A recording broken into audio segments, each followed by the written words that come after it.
नमस्कार मित्रांनो, मी योगेश परब आपल्या सगळ्यांचं स्वागत करतो आपल्या लाडक्या चॅनलवर। आणि आज आपण बघणार आहोत कर्दी मसाला। तर मित्रांनो, ही रेसिपी भाकरी बरोबर अतिशय चविष्ट आणि झणझणीत लागते। तेव्हा ही रेसिपी बघण्यासाठी आमचा व्हिडिओ शेवटपर्यंत नक्की बघा। आज आपण कर्दीची चटणी करणार आहोत। त्याची अलिबागला आम्ही घेतली होती कर्दी। ही बघा, ही अशी असते, अशी ही साफ करायची। म्हणजे जो डोकं आणि हे पाय छोटे छोटे आहेत ते काढायचे। बघा, हे डोकं काढलं आणि हे पायचे काढायचे आणि स्वच्छ केलेली आहे। हेच डोकं निघालेलं आहे बघा। हे आता ही साफ केलेली आहे। ही काय असं स्वच्छ पाण्याने 3-4 वेळा धुवून टाकायची आणि त्याला पाणी टाकून भिजत ठेवायचं। हे कर्दी म्हणजे छोटं चिंगूळ असतं ना, चिंगळं म्हणजे काय ते आपण कोलंबी तसंच आहे। याच्यावर डोकं काढायचं आणि हे पाय काढायचे आणि अशी स्वच्छ होईल शेपटीचं थोडंसं भाग काढून टाकायचा आणि हे स्वच्छ करून घ्यायचं। हे असं स्वच्छ करून ठेवायचं। ही अशी साफ करून भरून ठेवली तरी ती राहते कायम, जे 2-3 महिने राहिली अशी। आम्ही पावसाळ्यासाठी काय करतो माहिती आहे, पावसाळ्यासाठी ही आणायची, उन्हात 2 उन्हात सुकवायची आणि कुरकुरीत होते ती। नंतर ही साफ करायची आणि अशी डब्यात भरून ठेवायची। ही चांगली 3-4 महिने राहते।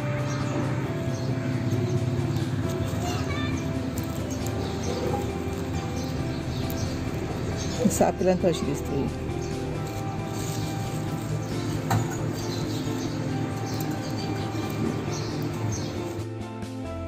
त्या दिवशी घेतलेली ही कर्दी तुला साफ करून अशी झाली आहे, एवढी झाली साफ करून, निम्मी झाली आहे। निम्मी त्याची डोकं आणि ते पाय काढून टाकले। आता मी ती चटणी करण्यासाठी भिजत घालते।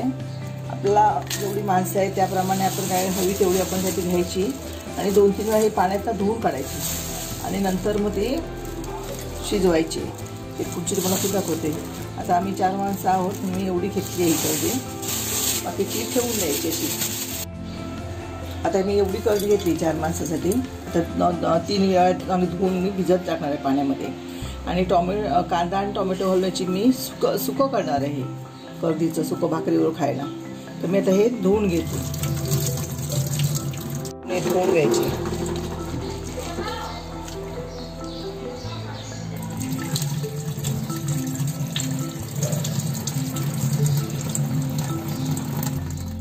स्वच्छ धुवून घेतल्यामुळे जर रंग पालटलाय बघा।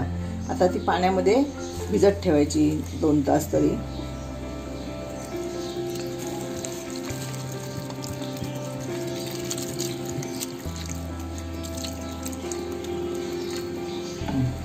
एवढ्या पाण्यामध्ये भिजत ठेवायचे आणि 2 तासानंतर आपण याला नंतर शिजवायचे। मग अशी आपण कर्दी भिजत घातली होती, हे बघा आता चांगली भिजून म्हणजे मऊ झालेली आहे ही। आता आपण ही याची चटणी करायला घेऊया। गॅस पेटवते पहिल्यांदा। मी इथे भिडाची कढई ठेवली आहे, तुम्ही पॅनमध्ये सुद्धा करू शकता, पण मला ही आवडते कारण याच्यामध्ये जास्त तेलही कमी लागतं आणि म्हणजे ही आपल्या तब्येतीला सुद्धा चांगली, म्हणजे ह्या कढईमध्ये शिजवलेलं।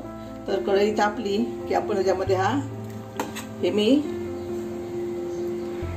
4 कांदे घेतलेत बारीक चिरून बघा। ते पहिल्यांदा फक्त असेच मीठ टाकून ते नरम करून घेणार आहे। आता कढईमध्ये मी कांदा घालते।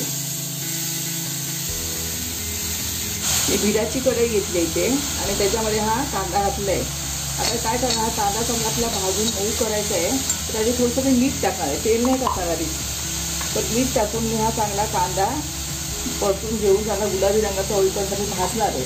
नंतर टोमॅटो घालणार आहे। तर हा चांगला असा परतून घ्यायचा,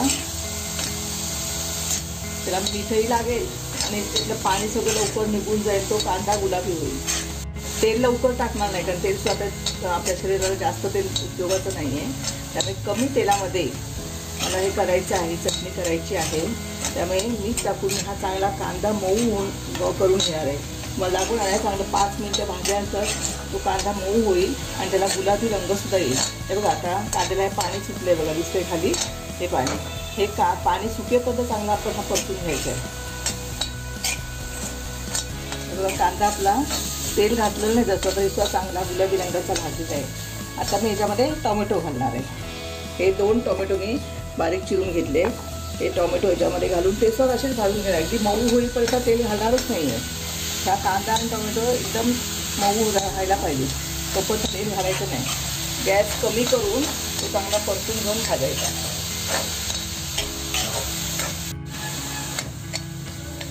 कांदा मी 5 मिनटं गुलाबी रंगाचा होईपर्यंत भाजून घेतला आहे. आता टोमॅटोसुद्धा 5 मिनटं भाजून घेणार आहे. एकदम मऊ व्हायला पाहिजे. आता हे त्याला पाणी सुटलं आहे बघा. टोमॅटो घातल्यावर फर्स्ट हा कांद्याला पाणी सुटलं आहे. त्याच्यावर झाकण ठेवून मी आणखी 5 मिनटं कांदा आणि टोमॅटो एकत्र भाजून घेणार आहे. मग अशी कांद्यामध्ये टोमॅटो टाकले होते. आता बघा कांदा टोमॅटो चांगले शिजलेले आहे. अजून मी तेल घातलेलं नाही याच्यामध्ये. आता काय करणार आहे, पहिल्यांदा आलं लसूणची पेस्ट 1 चमचाभर आलं लसूणची पेस्ट घालणार आहे. 1 छोटा चमचा आलं लसूण पेस्ट. नंतर घालणार आहे लाल तिखट.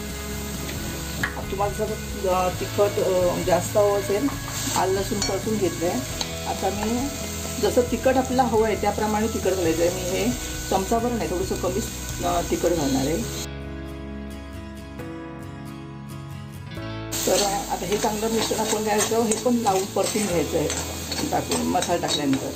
आणि नंतर कारण आल्याचा आणि लसणीचा वास जाईपर्यंत आपण हे ढवळत राहायचं साधारण 1 मिनिट. आणि नंतर मी तेल घालणार आहे.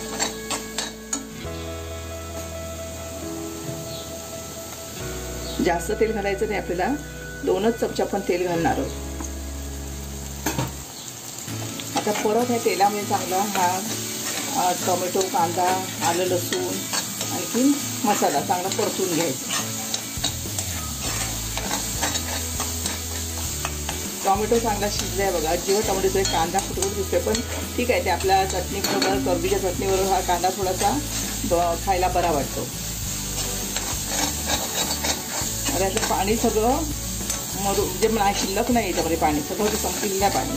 आता मी कर्दी आहे ती चांगली स्वच्छ पद्धतीला धुवून मी याच्यामध्ये घालणार आहे मिश्रणामध्ये. बघ तुम्ही पाहू शकता कर्दी भिजत आता चांगली फुगली आहे. म्हणजे आतमधलं मांससुद्धा काढलं आहे, ओलं झालेलं दिसते आपल्याला ते.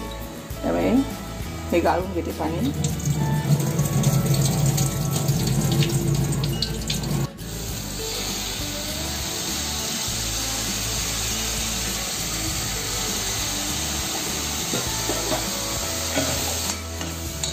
चांगल्याला लावून घ्यायचं ते सगळं मिश्रण, कांदा टोमॅटो.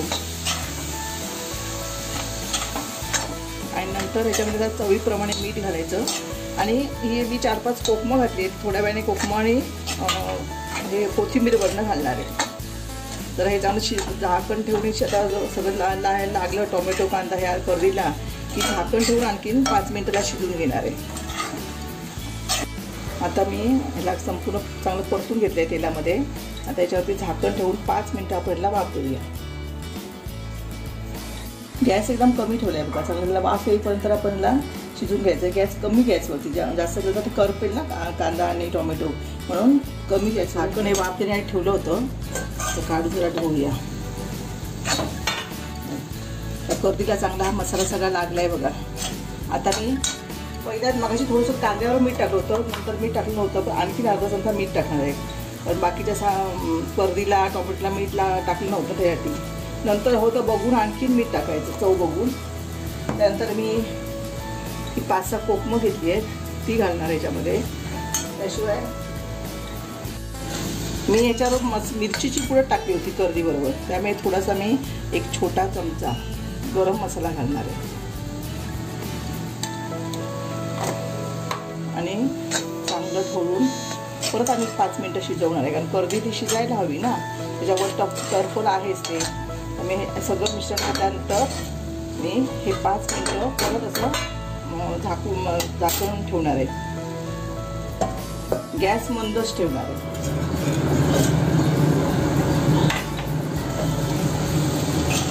बघा चांगली कर्दी शिजलेली आहे बघा चांगली.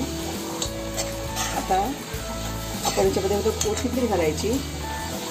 सगळं कोकमं घातलेलं आहे. कोथिंबीर घालून चांगली ढवळून घेऊया. आता आपली खाण्यासाठी कर्दी चटणी तयार झालेली आहे. आता आपली कर्दी चटणी तयार झालेली आहे. आपण ही भाकरीबरोबर खाऊ शकतो. मी तुम्ही तुमच्या आवडीप्रमाणे, कोण भाकरीबरोबर खाईल, कोण चपातीबरोबर, भाताबरोबर. पण भाकरीबरोबर ही येणार चांगली आंबट गोड तिखट चांगली चव येते, आंबट तिखट. बरोबर.